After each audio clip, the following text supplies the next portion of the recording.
Can you talk about your relationship with Manning through these chats in 2009? What sorts of struggles did you guys talk to each other about? Well, at the time, she never talked to me about any questions of gender or anything of the sort. She identified as a gay man at the time. We mostly talked about her difficulties growing up, her struggles with her family, and her struggles in school, and her difficulties prior to joining the military. And she did speak extensively about her role in the military as an intelligence analyst, and she did speak about some difficulties she had adjusting to the culture and with other soldiers who had harassed her. But overall, she still expressed a belief in the military as a force for good made of diverse people. And you, at the time, were a gay man, as was Bradley, but you independently came to these similar statuses. Is that right?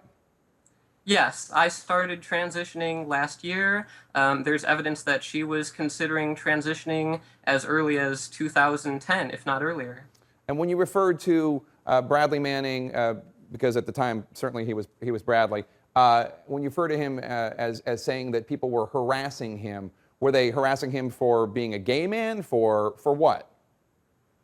Well, she didn't seem to fit in very well with the military's culture sometimes. People seemed to see her as vulnerable. She was short-statured, and she did seem to have difficulty relating to other people there. As it came out in the trial, her coworkers testified that she often cared about doing her job much more than others seemed to. She often made it a goal to go above and beyond, and she might have been bullied for being effeminate, and still at the time, under Don't Ask, Don't Tell, being openly a gay man, let alone being openly trans, would have meant being separated from the army. Do you think any of this had anything to do with what Bradley Manning did with the WikiLeaks, or is that just a completely separate and apart situation?